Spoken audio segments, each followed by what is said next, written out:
Quarta-feira é comemorado um dia importante, o Dia do Trabalho e do Trabalhador. O Jornal do Almoço de hoje quer falar dos direitos e deveres de patrões e colaboradores. Quem conversa conosco é o advogado trabalhista José Melo de Freitas. Boa tarde, tudo bem, doutor Zeca? Boa tarde, Denise, tudo bem? Vou lhe chamar de doutor Zeca porque a cidade toda lhe conhece assim. Sem problema. Então, acho que não tem problemas. Sem problema. Patrões acham que têm direito, empregados também. Como chegar a um consenso em situações assim, vividas no dia a dia, né?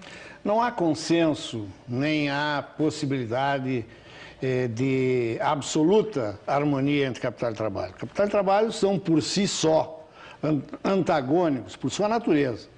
O empregador tem o trabalho do empregado a seu serviço e o empregado tem que dar o seu trabalho ao empregador.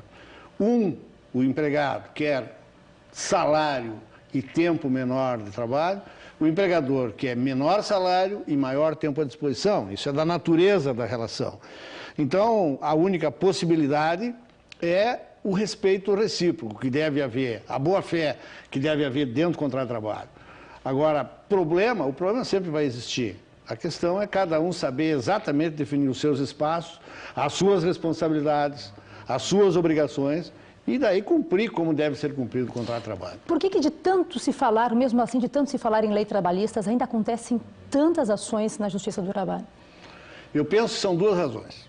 A primeira delas é o desconhecimento da lei por muitos empregadores que começam, entram no mercado e têm uma pressa ou uma disposição no sentido de crescer e não se adequam basicamente com um trabalho de preparação, com um trabalho no sentido de prevenir futuros problemas. Acabam fazendo uma espécie de vista grossa, sabem que a lei existe e mesmo assim... E acabam não cumprindo algumas questões.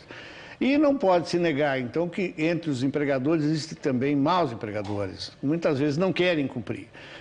Do lado dos trabalhadores, como eles têm a permanente assistência dos seus sindicatos, como eles têm a permanente informação de quais são os seus direitos... São muito bem assistidos. Eles são sempre bem assistidos e com isso, não é?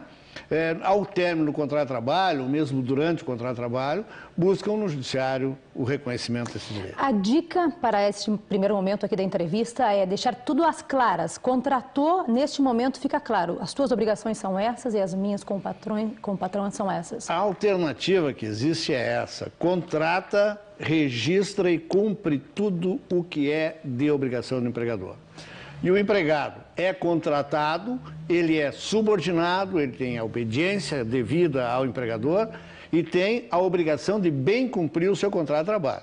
Se as duas partes agem de boa-fé, que é um dos princípios fundamentais do contrato de trabalho, nós não vamos ter problema nessa relação.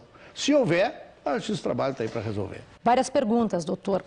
O Éder, do bairro Dona Júlia, trabalha como vigilante. Ele soube que precisa de periculosidade. Por que não tem fiscalização neste sentido? Explica para a gente o que é esse direito. Bem, primeiro, o adicional de periculosidade não é devido nessa função. O adicional de insalubridade devido é para quem lida com combustíveis inflamáveis. Não cabe nesse caso. Não cabe nesse caso, mas eles... Os vigilantes têm, em alguns acordos e convenções coletivas, um adicional chamado de risco de vida. Se o sindicato a que ele pertence tiver o acordo ou convenção nesse sentido, ele tem direito a esse adicional de risco de vida. Então vale o Éder saber tirar informação. Exatamente, no sindicato dele ele vai tomar conhecimento. E a fiscalização, basta qualquer denúncia para o Ministério do Trabalho, que o Ministério do Trabalho fiscaliza. Tatiele, aqui do centro de Passo Fundo, foi demitida de uma empresa e não foi depositado o FGTS. E há possibilidade de ela requerer este valor? Mediante reclamatória trabalhista. A empresa pode ser compelida a recolher o fundo de garantia ou pagar diretamente para ela em ação perante a Justiça do Trabalho. Qual é o caminho, no caso, como o da Tatiele? Vai direto ao Ministério do Trabalho? Dela, ao sindicato ou um advogado trabalhista e move.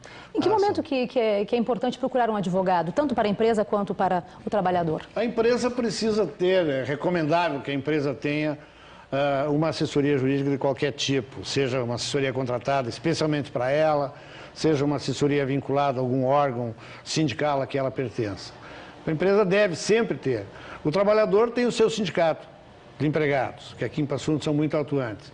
E tem muitos profissionais do direito que trabalham com isso. O trabalhador, sempre que tiver dúvida a respeito de estar ou não sendo cumprido o que é do seu contrato de trabalho, pode procurar o seu sindicato ou o Ministério do Trabalho.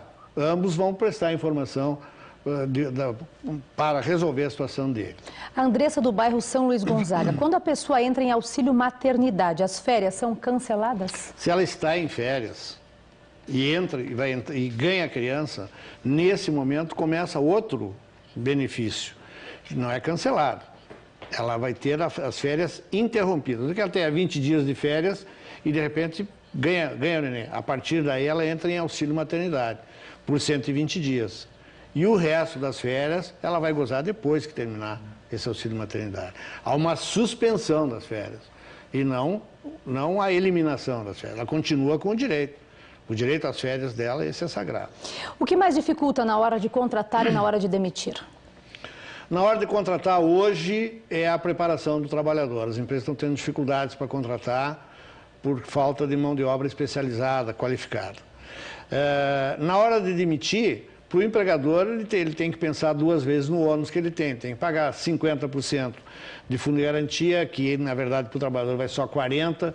Tem que pagar aviso prévio, que hoje é proporcional. Né? E tem que fazer uma revisão, vamos dizer assim, com o trabalhador do que possa haver dependência. Eu sou adepto, eu sempre digo para as empresas para as quais eu trabalho, que a empresa deve adotar a psicologia da demissão.